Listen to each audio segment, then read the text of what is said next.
दिसंबर quarter broking कंपनियों के लिए उतार चढ़ाव भरा रहा। इनके नतीजों में गिरावट देखने को मिली। इसके पीछे का अहम रीजन सेबी के जो रूल्स चेंज किए गए एफएनओ वाले दिसंबर महीने में, उन्हें जिम्मेदार बताया जा रहा है। इसके अलावा बाजार की गिरावट को भी कुछ कारण बताया जा रहा है। लेकिन क्या वाकई में ब्रोकिंग कंपनियों के बुरे दिन शुरू हो गए हैं? क्या ब्रोकिंग कंपनियों में अब पैसा लगाना क्या सेफ नहीं रहा? और जो शेयर मार्केट अभी तक रिटर्न का हब बना हुआ था, सारे ब्रोकिंग हाउसेस ये बोलते थे कि आप बढ़ चढ़ के शेयर मार्केट में इन्वेस्ट करें, उनके खुद के नतीजे ही इतने बुरे क्यों आ रहे हैं? इसके पीछे की क्या कुछ वजह है? चलिए इसको समझने की कोशिश करते हैं। नमस्कार, मेरा नाम है सत्यम और आप देख रहे हैं मनी नाइट। सबसे पहले बात करते हैं कि ब्रोकिंग कंपनियों के लिए दिसंबर तिमाही कैसी रही। तो आपको बता दें कि दिसंबर तिमाही में ब्रोकिंग कंपनियों के बिजनेसेस में गिरावट देखने को मिली है। देश के अगर हम टॉप 5 ब्रोकिंग हाउसेस की बात करें और इसमें भी लिस्टेड की बात करें तो उनके रेवेन्यू और प्रॉफिट दोनों ही कम होते हुए दिखे हैं। इसके पीछे की मेन रीजन बाजार की गिरावट है। दरअसल हम ऐसा अक्सर देखते हैं कि जब बाजार अच्छा रिटर्न देता है तो निवेशक भी बढ़ चढ़ के आते हैं, लेकिन जब बाजार में गिरावट का दौर आता है तो निवेशक बाहर भी चले जाते हैं उसी स्पीड से। जैसा कि हमने देखा कि अभी तक डीमैट अकाउंट्स की संख्या खुलने में बहुत तेजी आ रही थी, लेकिन दिसंबर तिमाही में डीमैट्स की भी रफ्तार थोड़ी कम होती हुई दिखी है। उसी तरह उसी का असर, उस सेम इम्पैक्ट एक तो ब्रोकिंग कंपनीज पे पड़ा है। इसके अलावा अब चलिए ये जानने की कोशिश करते हैं कि दिसंबर तिमाही के ब्रोकिंग कंपनियों के नतीजे कैसे आए हैं। तो इसमें 2-3 कंपनियां हैं जो लिस्टेड है। जीरोधा, ग्रो जैसी कंपनियां जो बड़े डिस्काउंट ब्रोकर्स हैं, वो शेयर मार्केट में लिस्टेड नहीं है, हालांकि उनके भी बिजनेसेस में बुरा असर देखने को मिला है। लेकिन फिलहाल जो 3 कंपनियों के नतीजे आए उन पर बातचीत कर लेते हैं। तो सबसे पहले एंजल वन के नतीजे आए दिसंबर तिमाही में। इनका क्वार्टर ऑन क्वार्टर बेसिस पे पिछली तिमाही के मुकाबले अगर हम देखें तो रेवेन्यू 17% गिरता हुआ दिखाई दिया, वहीं प्रॉफिट भी 34% गिरता हुआ दिखाई दिया। अगली कंपनी एचडीएफसी सिक्योरिटीज है जिसका रेवेन्यू 13% गिरा और प्रॉफिट 16% नीचे आता हुआ दिखाई दिया। इसके अलावा अगर हम आईसीआईसीआई सिक्योरिटीज के नतीजे भी देखें तो वहां भी हमें गिरावट देखने को मिल रही है। रेवेन्यू में तकरीबन 7%, वहीं प्रॉफिट में 5% की गिरावट देखने को मिली।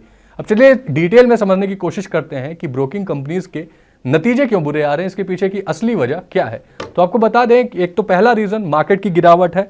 एफआईआईज की बिकवाली के बाद से, जब से एफआईआईज की बिकवाली शुरू हुई है अक्टूबर महीने से, हम शार्प करेक्शन इंडियन मार्केट्स में इक्विटीज में देख रहे हैं। अब इस इक्विटीज में गिरावट की वजह से कई सारे निवेशक, स्पेशली जो नए निवेशक थे, उन्होंने भी ट्रेड करना, इन्वेस्टमेंट करना कम कर दिया। इसके साथ ही नए निवेशकों के आने की रफ्तार जो अभी तक बहुत तेज थी, उस पर भी लगाम लगती हुई, अंकुश लगता हुआ दिखाई दिया है, जिसकी वजह से एनएसई और बीएसई दोनों ही एक्सचेंजों के ट्रेडिंग वॉल्यूम में भारी गिरावट हमें देखने को मिली है। और दिसंबर तिमाही की ही अगर बात करें तो तकरीबन 20% तक कैश के ट्रेडिंग वॉल्यूम में, यानी कि शेयर्स में, मेन इक्विटीज में गिरावट देखने को मिली है। लोग कैश में ही, इक्विटी में ही खरीदारी, इन्वेस्टमेंट कम कर रहे हैं, ट्रेड भी कम कर रहे हैं। तकरीबन 20% की वॉल्यूम की गिरावट गिरी है। इसके बाद जो दूसरा अहम रीजन है जिसको लेके जीरोधा के फाउंडर नितिन कामत का ट्वीट भी आया था, उन्होंने बोला था कि ब्रोकिंग कंपनियों के अच्छे दिन बीत चुके हैं। तो वो क्या रीजन था? वो था सेबी की गाइडलाइंस। जैसा कि हम सभी जानते हैं कि एफएनओ का एक बबल बना हुआ था। एफएनओ में इंडियन इन्वेस्टर्स भारी संख्या में, बड़ी मात्रा में ट्रेड करते थे, स्पेशली एक्सपायरी वाले दिन, जिसमें जीरो हीरो ट्रेड्स के चक्कर में वॉल्यूम काफी ज्यादा आता था। उसको कर्व करने के लिए सेबी ने बहुत कुछ कड़े कदम उठाए थे, जिसमें यह था कि पहले तो कॉन्ट्रैक्ट की एक्सपायरी को लिमिट कर दिया गया था, यानी कि एनएसई और बीएसई जो 2 एक्सचेंज है उनमें वीकली एक्सपायरी पे 3-4 कॉन्ट्रैक्ट्स हुआ करते थे। अब केवल एक कॉन्ट्रैक्ट की वीकली एक्सपायरी होगी, जिसमें निफ्टी 50 की वीकली एक्सपायरी होती है एनएसई पर, और वहीं बीएसई पर सेंसेक्स की। इसके अलावा बैंकेक्स वगैरह, बैंक निफ्टी और जो अदर इंडाइसेस हैं, उनकी एक्सपायरी होती है केवल महीने के आखिरी वीक में, यानी कि उनकी मंथली एक्सपायरी होती है और वीकली एक्सपायरी को एक एक्सचेंज कर दिया गया था। इसके अलावा एफएनओ के लॉट साइज भी बढ़ाए गए थे। एफएनओ वॉल्यूम में इन सभी की वजह से गिरावट दर्ज की गई। हमने ये भी देखा था कि मार्जिन्स को भी बढ़ा दिया गया था। अगर आप एक्सपायरी वाले दिन ट्रेड करते हैं तो आपको 20 से 30% तक ज़्यादा मार्जिन देने होते थे। इसके अलावा 15 लाख रुपए तक के मार्जिन की भी बात सेबी ने कही थी, जो 1 जनवरी से लागू होना था, जो कि हो भी चुका है। तो ये सब कुछ रूल्स सेबी ने बदले थे, जिसकी वजह से हमें एफएनओ के वॉल्यूम में बहुत ही तेज गिरावट देखने को मिली। और एफएनओ का अगर हम वॉल्यूम बताएं तो वही केवल 20 से 30% एफएनओ ट्रेडिंग गिरती हुई दिखाई दी, और एफएनओ ट्रेडिंग के जरिए ही ब्रोकिंग कंपनीज अच्छा खासा पैसा कमाते थे, क्योंकि इसमें ब्रोकिंग फी ज्यादा होती थी।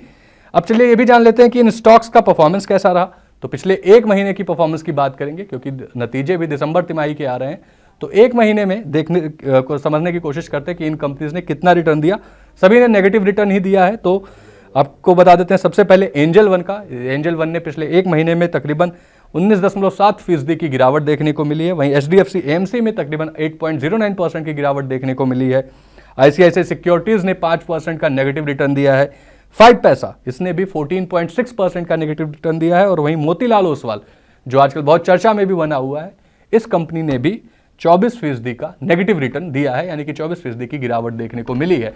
तो ये था पूरा मामला। FNO की बैन के बाद से हमें ब्रोकिंग कंपनियों के बिजनेस पर इंपैक्ट देखने को मिला। इसके अलावा नितिन कामत का ट्वीट भी था इसके पहले, जो हमने कवर भी किया था, जिसमें भी ये बात बोली गई थी कि ब्रोकिंग कंपनियों के अच्छे दिन लग चुके हैं। आपका इस पूरे मसले पर क्या कहना है, हमें कमेंट में जरूर बताएं। वह ऐसी ही वीडियोस के लिए देखते रहें मनी 9।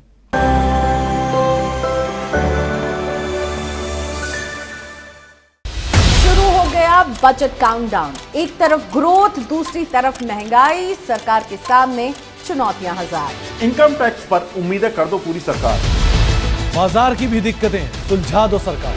सरकार के ऐलान और शेयरों में हलचल, शेयरों में हो रहा हर दिन नुकसान। आपकी उम्मीदें और सरकार का एक्शन, अपना घर हो जाए, कुछ ऐसा कर दो जुगाड़। बजट का सबसे पहले मिलेगा एनालिसिस। मनी 9 पर होंगे बड़े एक्सपर्ट जो सबसे पहले आपके लिए करेंगे बजट को डिकोड। 1 फरवरी सुबह 8 बजे से बजट को समझिए आसान भाषा में, सिर्फ मनी 9 पर।